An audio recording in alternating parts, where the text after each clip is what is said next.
Hello, I'm Rachel with RC Mobile Notary. And I'm Carolyn with CPB Notary on Call. Today we're coming to you with a very important and timely topic, friendship. Take it away, Rachel. Lots to unpack with this. So this week, I have seen various posts and comments on social media about the need for friendship, and more importantly, women needing friendship. I've seen some very discouraging comments where women are stating that they're unable to find their group or find their people, and they're having difficulty with achieving a friendship or relationship. And so I think in order to develop a friendship or cultivate a friendship, we have to know what a friend is. Carolyn, would you like to give your opinion on what you think a friend is? A friend is someone that is going to be there for you, through thick and thin. It does not mean that they're always going to agree with you. Mm-hmm. It'll be someone that respects your opinion, and y'all can come to terms of, okay, I agree to disagree, and we're still friends. It's someone that you can talk to, and someone that's there to listen, Mm-hmm. who has very good listening skills, and it's from the heart. I believe that's one of the main things. I like that. I agree with all of those things. And I will add to that a question. In order to have a friend, how do we need to show up to attract a friend? Oh, is that for me? Yes. Well, you need to be what you want others to be to you. Mm-hmm. That means you should be friendly, and you should be genuinely friendly. Mm-hmm. Is it a requirement that the friendship check all of those boxes that you indicated? Like, so they need to have all of those things that you described in order to be considered a friend? Or could they check some of the boxes and perhaps you get some of the rest from other friends? That's a very good question. Does the one person have to be your everything? No, nobody is ever your everything. Very good. Nobody. Very good. Very Not good. on this earth. Hello. Very good. I love that. I find that friendships, and I think especially among women, can be difficult to achieve. And I think sometimes we are looking for that person to check all the boxes, if you will.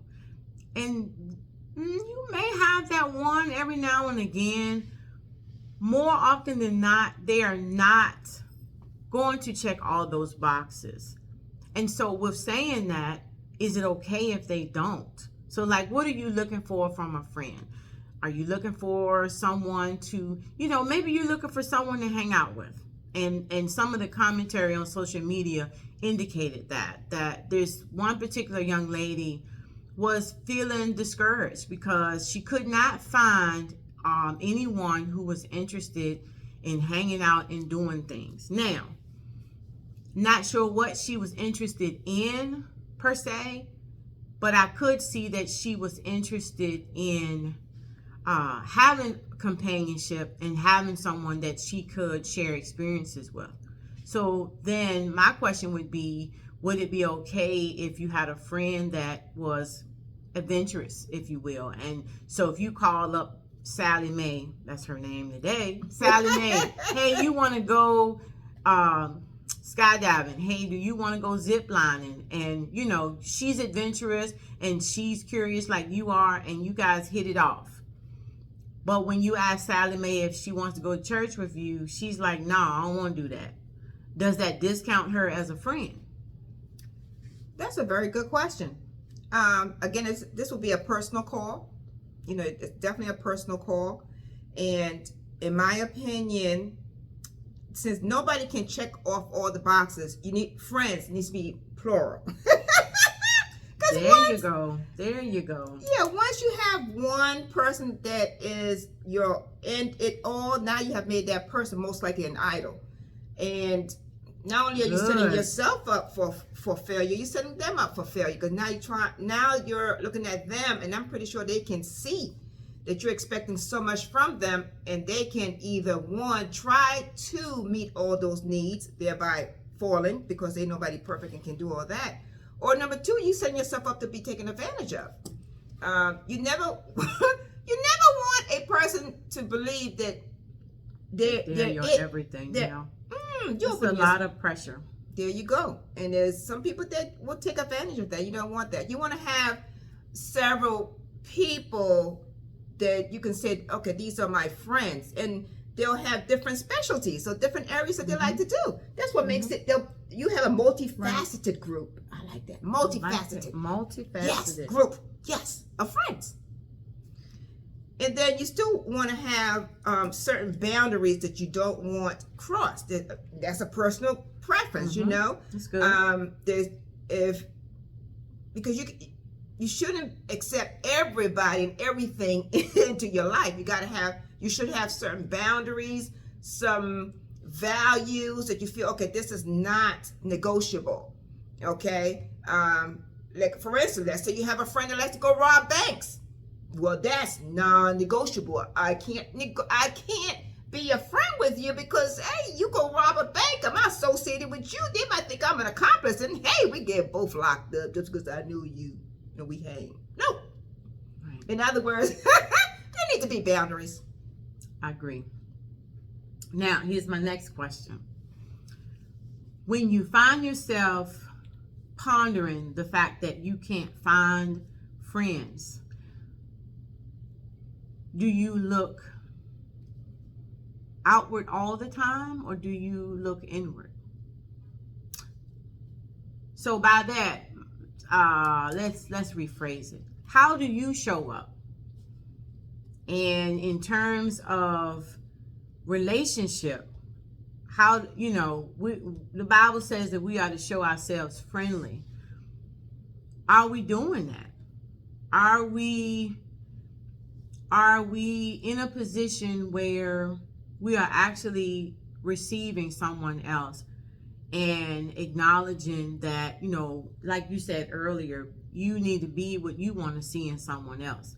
Are we looking strictly for what we want and not willing to extend? Are we afraid to extend because we'll get rejected?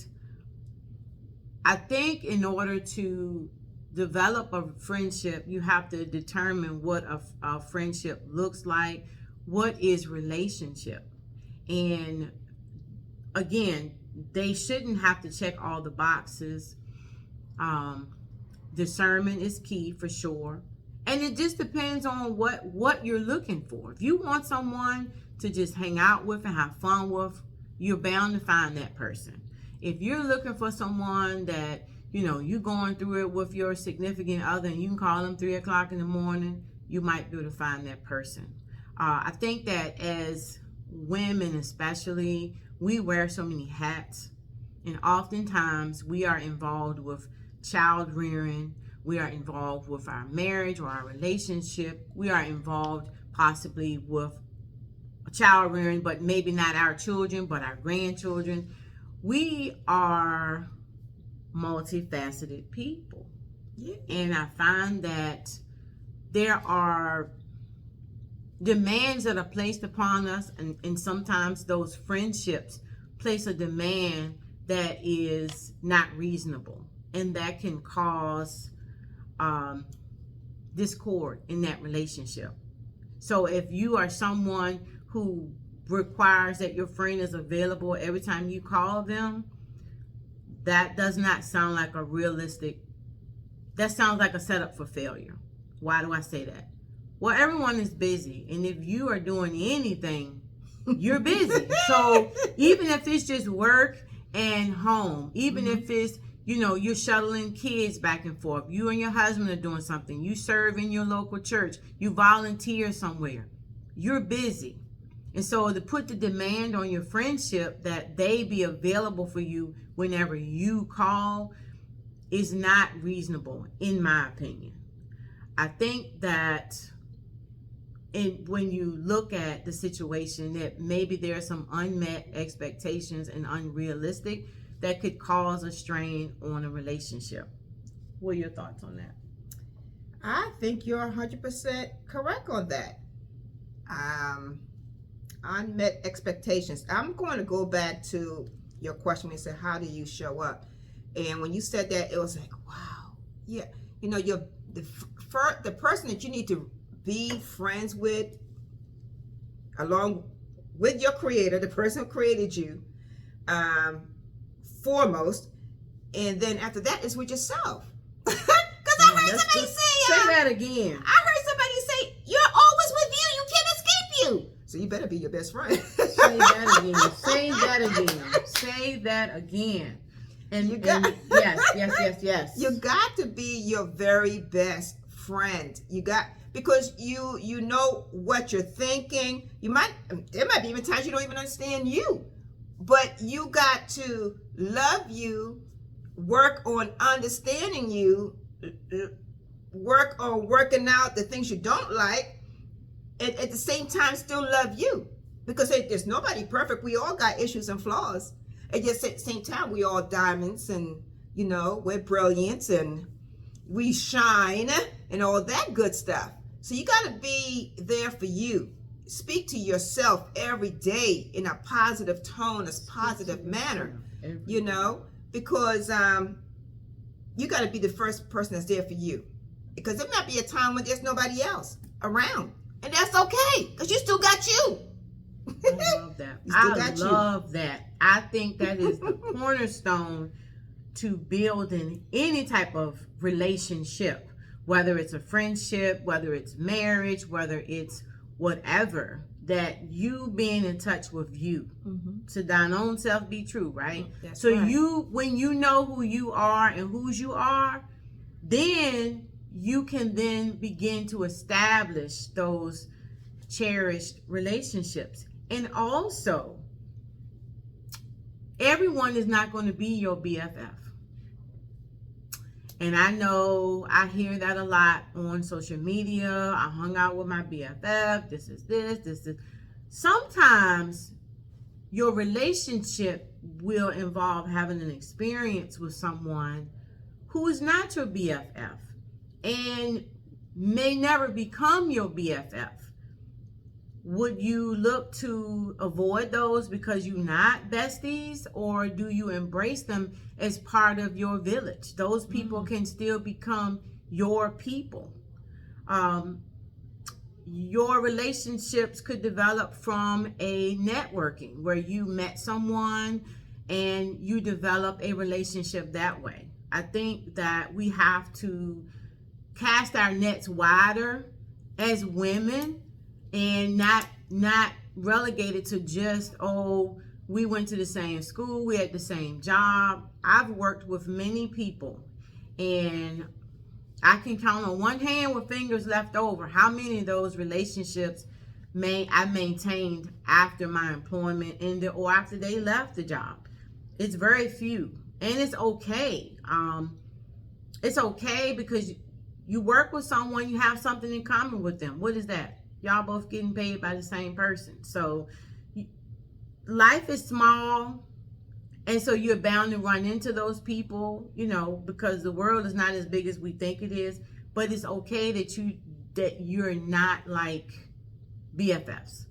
I think as we get older, our ideas of friendship and relationship morph. As we evolve, that terminology evolves, and you have to be open to that, and you have to be open to being adulting. So you have a friend, and let's say you had that perfect friend.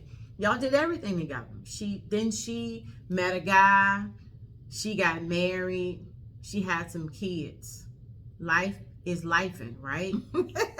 Does she love you any less? I don't think so. But the time that she has to spend with you may be less because her situation has changed. And so you are placing an unrealistic demand on her time. You are feeling threatened by the fact that she has a husband and she has children. And you probably are not bringing your best self to the table every time. We have to extend grace. We have to readjust our expectations. She doesn't have the free time she had 2 years ago. She does not have that anymore. What she offers you, is it enough? If you feel like you need more, then you're going to have to go seek some friends who have the same amount of free time you have. Doesn't mean that friendship is trashed. It just means that friendship has to evolve.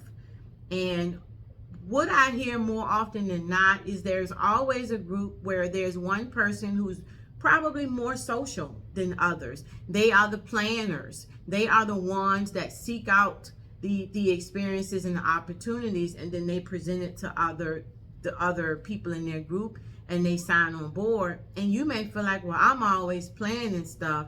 Why don't y'all plan anything? And it could just be that those friends trust that you always come up with the best experiences. They don't feel equipped to come up with something. They love how you move. They vibe off you. But if you are getting where you feel like it's one-sided, then you got